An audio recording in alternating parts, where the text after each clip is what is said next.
Dobrý deň, dámy a páni. Rada by som sa na úvod poďakovala organizátorom za pozvanie v mene Transparency International Slovensko a tiež za tento priestor otvoriť s vami diskusiu o transparentnosti v zdravotníctve. Otázka, ktorú by som si spolu s vami chcela dnes položiť, je, koľko informácií o vzťahoch medzi lekármi a farmaceutickým priemyslom by malo byť dostupných verejnosti. Reč je samozrejme o konflikte záujmov, ktorému môžu čeliť lekári pri výkone svojej profesie. Úplne na začiatok, konflikt záujmov neznamená automaticky, že človek alebo organizácia, ktorá mu čelí, robí niečo zlé.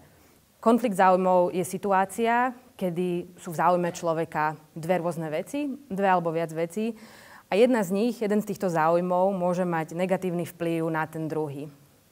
Dnes všetci hovoria o finančnej kríze a možno ste počuli, že k nej prispeli bankári, ktorých dlhodobom záujme bolo radiť svojim klientom, dávať im dobré rady. Napriek tomu bankári radili klientom investovať do produktov, o ktorých vedeli, že sú rizikové a že sú podozrivé. Robili to preto, že boli v konflikte záujmov a že u nich prevážil osobný záujem na zisku. Určite tiež poznáte príklady zo zdravotníckeho prostredia. Cieľom práce lekárov, pravte ma, ak sa milím, je poskytovať čo najlepšiu možnú starostlivosť pacientovi. Ale ak je určitý spôsob liečby spojený s osobným benefitom pre lekára, môže sa aj lekár dostať do konfliktu záujmov. Vtedy vzniká podozrenie, že lekár nekoná na základe záujmu pacienta, ale na základe vlastného záujmu. Extrémnym príkladom je, keď je predpisovanie konkrétneho lieku spojené s odmeňovaním lekára. Možno ste zachytili dosť šokujúci príklad z posledných týždňov, keď v Chorvátsku zatkli predstaviteľov farmaceutickej spoločnosti a desiatky lekárov a lekárnikov.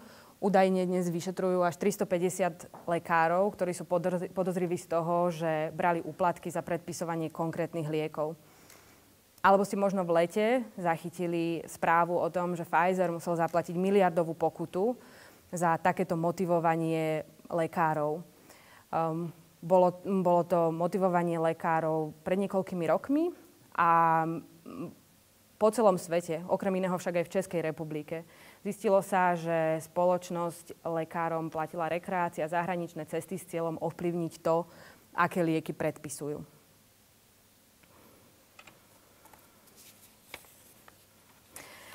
Lekári ale samozrejme môžu čeliť konfliktu záujmov aj v úplne bežných situáciách, akým je prednášanie o nejakom lieku, akým je spolupráca na neintervenčnej štúdii alebo na klinickej štúdii, alebo aj keď sa vzdelávajú na náklady farmaceutickej spoločnosti. Prečo o tom v Transparency hovoríme? Prečo si myslíme, že konflikty záujmov sú dôležité? Zoberte si napríklad politikov. Ja by som rada verila, že všetci politici sú poctiví, že sú čestní a že si svoju robotu robia najlepšie, ako vedia. V tomto som možno trochu optimistickejšia ako väčšina spoločností. Ale napriek tomu, a možno sa so mnou zhodnete, im zase až tak veľmi nedôverujem. A možno sa so mnou tiež zhodnete, že by sme vlastne boli radi, keby politici zverejňovali svoje príjmy. Tak svoje osobné príjmy, ako aj príjmy politických strán. Lebo keď politici dostanú dar, napríklad do predvolebnej kampane, ten sa potom, čo vyhrajú voľby a dostanú sa do vlády, môže, ak nie sú poctiví, premeniť na zmanipulovaný diaľničný tender za niekoľko miliónov napríklad. A to už nie je úplne v našom záujme. A pritom stretávanie sa politikov a podnikateľov je úplne bežná, legitímna a často užitočná záležitosť. Takisto ako je užitočné a legitímne stretávanie sa a spolupráca lekárov a farmaceutických spoločností. Táto spolupráca je nevyhnutná pre vývoj liekov aj pre dodávanie liekov na trh k pacientom. Čiže lekári sa dostávajú do konfliktu záujmov za legitímnu a užitočnú činnosť. Na druhej strane ale konflikt záujmov, ak zle vypáli, môže viesť aj k tomu, že pacient nedostane najlepšiu možnú zdravotnú starostlivosť. A tiež konflikty záujmov medzi lekármi a farmaceutickým priemyslom vedú k tomu, že sa zhoršuje celkový obraz aj lekárskej profesie, aj farmaceutických spoločností v očiach verejnosti. Myslím, že s týmto majú skúsenosti najmä predstavitelia farmaceutického priemyslu. Často diskutovaným riešením týchto víziev je viac transparentnosti, čiže zverejňovanie viac informácií o vzťahoch medzi lekármi a priemyslom.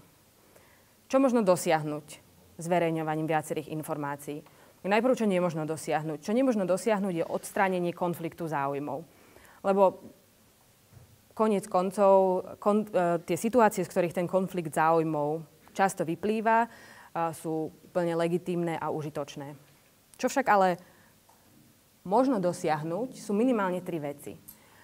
Možno obmedziť priestor pre nekalé alebo neetické konanie. Možno dosiahnuť, že pacienti budú lepšie informovaní, že budeme mať vzdelanejších pacientov, ktorí budú vedieť byť lepším partnerom lekárovi pri výbere svojej vlastnej zdravotnej starostlivosti. A tým pádom budú vedieť aj rozoznať kvalitnejšiu zdravotnú starostlivosť od menej kvalitnej. A do tretice, my v Transparency sme presvedčení o tom, že viac transparentnosti vo vzťahoch vedie aj k zlepšeniu celkového obrazu lekárov aj farmaceutických spoločností v očiach verejnosti. Lebo keď do niečoho vidím, keď mám viac informácií a rozumiem tomu, tak tomu viac verím. Ako iste viete, niektoré z týchto informácií sú k dispozícii už dnes. Farmaceutické spoločnosti majú povinnosť zverejňovať údaje o marketingových výdavkoch, o klinických štúdiách, neintervenčných štúdiách, aj o tom, ktorí lekári sa zúčastňujú nimi podporených podujatí. Vy ako lekári zase na základe zákona o poskytovateľoch máte povinnosť zverejňovať všetky peňažné a nepeňažné príjmy od farmaceutických spoločností. Tak prečo o tom ešte hovoríme? Aby zverejňovanie viedlo k lepšie informovaným pacientom, tie informácie musia byť pre pacientov dobre dostupné, musia byť relevantné a musia byť spoľahlivé. Na to je najprv potrebná presná definícia pravidiel. To znamená, že je potrebné vyčleniť, čo bude zverejňované, treba povedať prečo.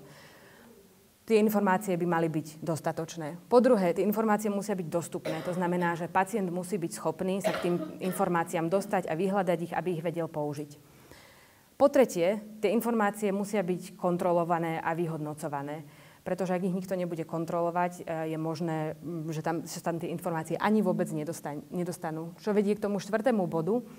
A to je, že by poctiví lekári, ktorí dnes dodržiavajú pravidlá hry, ktorí dodržiavajú zákon a zverejňujú informácie, ako im to zákon určuje, nemali byť znevýhodňovaní oproti tým, ktorí tak nerobia.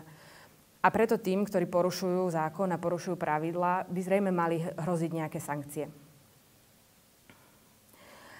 Z tohto pohľadu sú pravidlá, ktoré už dnes platia, dobrým začiatkom, ale majú niekoľko nedostatkov. Zoberme si napríklad informácie, ktoré povinne zverejňujú farmaceutické spoločnosti. Tie sa nachádzajú na 3 alebo 4 rôznych miestach, na webe Ministerstva zdravotníctva, na webe ŠÚKLu, NCZI a sú v 3 rôznych formátoch. Je tam PDF, je tam excelovská tabuľka, je tam web stránka. Teraz si predstavte, že tieto informácie chcete zozbierať, chcete sa v nich zorientovať a chcete ich nejakým spôsobom využiť. Myslím si, že pre bežného pacienta je to úplne nemožné. Je to takmer nemožné aj pre ľudí, ako sme my v Transparency, ktorí máme takéto veci v náplni práce. To je otázka dostupnosti tých dát. Čiže je ťažké sa k ním dostať, aj keby tam tá motivácia bola silná, aj keby tie dáta boli spoľahlivé. Ale aj so spoľahlivosťou tých dát je dnes problém, čo vidno napríklad pri definícii tej povinnosti zverejňovať marketingové výdavky. Aj farmaceutické spoločnosti sa sťažujú na to, že zákon je nejasný a to je možno príčinou toho, že dnes na webe nájdete farmaceutické výdavky rôznych spoločností v rozmedzi od 0 alebo niekoľko eur až do viac ako 1 000 000 eur. čo zrejme nezodpovedá skutočnosti. Ale asi najväčším problémom tých informácií, tak ako sú zverejňované dnes, je ich nedostatočná relevancia. Firmy totiž zverejňujú iba agregátne výdavky. A ja ako pacient by som chcela vedieť viac. Vezmeme si informácie od lekárov. Lekári povinne nahlasujú Ministerstvu zdravotníctva všetky peňažné a nepeňažné príjmy od farmaceutických spoločností od decembra 2011. To znamená, že už by tam mali byť zverejnené príjmy za december 2011 a za prvý a druhý kvartál roku 2012. Zatiaľ na tom webe, teda približne pred 2 týždňami, keď som to počítala, viseli príjmy 228 lekárov. Keď sme sa ale pýtali na odhad farmaceutických spoločností, odhadli, že lekárov s takýmito príjmami je zrejme niekoľko tisíc. A keď sa pozrieme aj na kvalitu tých informácií, tak vidíme, že nie je optimálna. Tu vidíme napríklad, že pani doktorka Nemčíková sa zúčastnila kongresu, ktorý stál 2700 eur, čo je pomerne veľa peňazí, ale fajn, lebo chceme, aby sa lekári vzdelávali. Ale nedozvieme sa, aký to bol kongres, ani ktorá firma ho sponzorovala. To znamená, že nevieme viac o jej konflikte záujmov. Čiže tá situácia, aká je dnes, súčasná prax, vedie k tomu, že tých 228 poctivých lekárov, ktorí dodržiavajú pravidlá hry, tak ako sú definované, sú znevýhodňovaní oproti tým ostatným. Problém je, že ministerstvo tento zákon nedodržiava a nevynúcuje. A tak informácie o konfliktoch záujmov, ktoré sa dostávajú k pacientom, nie sú ani relevantné, ani spoľahlivé. Čo by s tým bolo možné urobiť? To už nakúsla pani Strachotová. Dodnes asi najlepšou zahraničnou skúsenosťou je americký Sunshine Act. Podľa neho budú mať všetky farmaceutické spoločnosti v USA od budúceho roka povinnosť zverejňovať všetky výdavky zo strany firiem, príjmy zo strany lekárov na jednotlivých lekárov.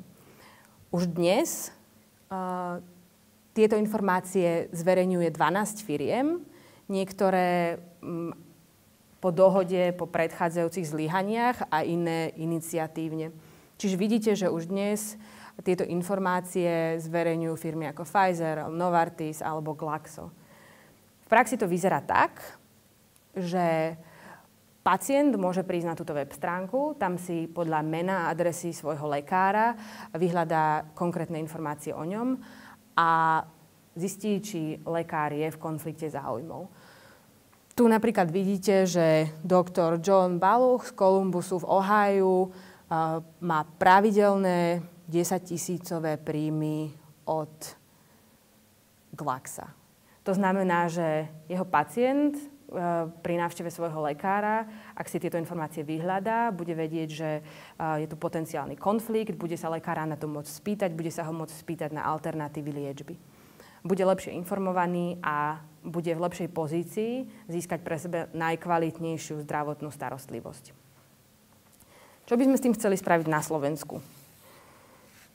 Boli by sme radi, keby takéto dobré informácie mali k dispozícii aj slovenskí pacienti. A preto by sme radi o tejto téme otvorili diskusiu s vami, ako aj s farmaceutickými firmami. A radi by sme sa spýtali, aký je váš názor na iniciatívne zverejňovanie týchto informácií o príjmoch lekárov jednotlivo, čiže na jednotlivých lekárov. Radi by sme tak spravili bez ohľadu na zákon, ktorý je zlý a ktorý sa zatiaľ nikam nehýbe. A radi by sme, aby na Slovensku platili vysoké štandardy transparentnosti, ktoré by prestali znevýhodňovať poctivých lekárov oproti tým možno menej poctivým. Ďakujem za pozornosť a budem rada za akékoľvek vaše podnety, či už teraz, alebo neskôr e-mailovou komunikáciou. A ešte, čo som zabudla, je dosť dôležité. A to je formulár, ktorý sme vypracovali v spolupráci s niektorými farmaceutickými spoločnosťami. A je to vlastne taký návrh na na ten formát tých informácií, ktoré by mohli firmy zverejňovať. Čiže ak by ste mali k tomuto nejaké podnety, tak toto je asi niečo, od čoho sa dá odpichnúť. Ďakujem.